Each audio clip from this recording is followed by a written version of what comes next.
Hello friends, it's here this evening in mid-November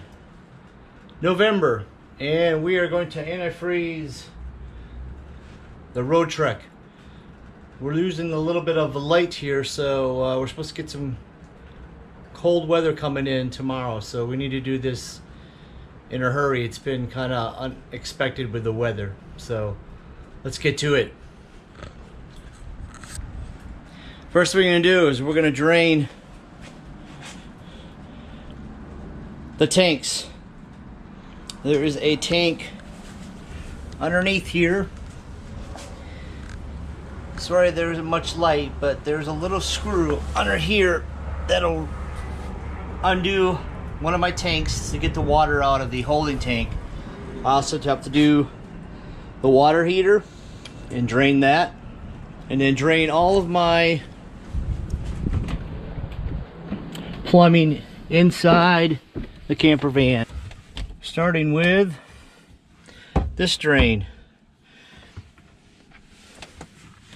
and then we'll move over here to the toilet and the shower, drain all that, and then we're going to put in the lovely pink antifreeze. And there's two ways you can do it. I can put it through the city, which I don't have a pump to pump it through the city hookup, so I'm going to have to do it real quick through the fresh water tank, which is not a big deal. I didn't really want to do that just to save myself some time when I de-winterize, but it'll be fast and I can run my pump, which is right here. I can run my pump and run it through all the lines throughout the RV. So let's get cracking. Now whatever excess water I have, I will run through my gray tank. My black tank is empty. Here's my city hookup right here. City water right here. I'm gonna open all these lines and run the water out through here. Make sure that's all open. We'll start running my pump and pump the water out. Then over here, take this off, and we're gonna run the water out of here. Once I get most of the water out of the lines, I'll undo the anal rod. It's always good to do your little pressure right here before you do it, just so this thing doesn't start. Hear that? Which doesn't have a lot of pressure. I can hear it already. And we'll just pull this out and let the rest of it drain out. And my fresh water tank is right here. Right here. Take this, and this is where I'm going to add my antifreeze through here, and then have it run through the rest of the van. All right. Okay, I've got my holding tank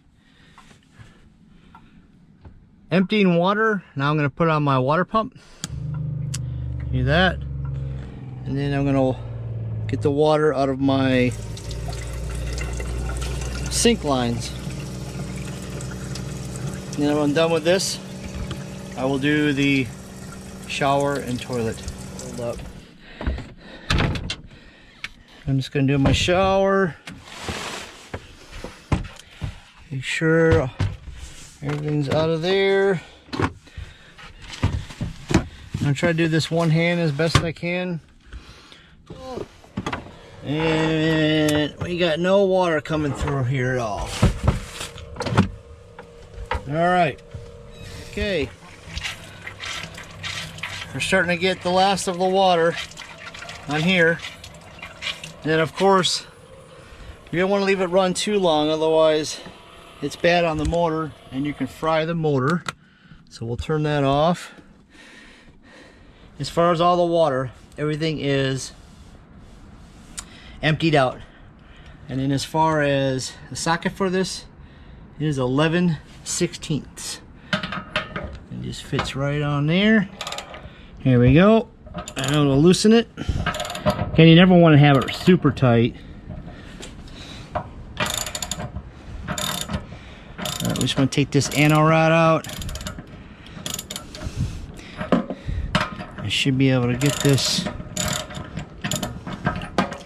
Here's the leftover water. Here's my anno rod. There it goes. So we're going to run the water out of that, and then I'm going to show you how I will bypass that water tank so antifreeze doesn't go into the hot water heater tank. Alright, we have just a little bit of a drip left on the hot water tank. Now what I'm going to do is, here's the hot water tank, and you notice the levels are facing parallel with the water system. That's because the water is running through, going into the tank, coming out through the tank. Same thing with this one here. So we want to bypass the water heater, because I don't want to have to deal with sanitizing the water heater with antifreeze. So we're just going to bypass the water heater, and we're only going to run antifreeze through the actual plumbing lines, through the faucet, shower, and commode. So we're going to bypass it, and we're going to turn this one this way, and then we're going to turn this one up. Now they're facing this way, so it can only run through here this way without going into the tank, now that my valves are turned in this direction. Alright, here we have the antifreeze I'm using. RV and marine antifreeze for water systems. And here's the funnel I have. It's actually a hose. I stick the hose to the fresh water,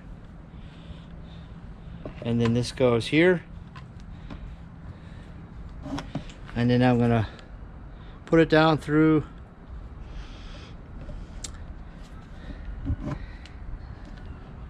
the scoop here. Alright, I'm gonna have to do this with two hands, and then dump away.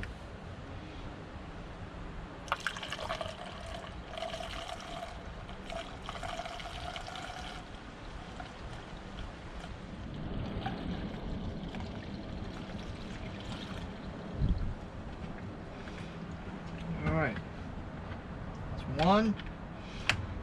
If I can get away with 1.5.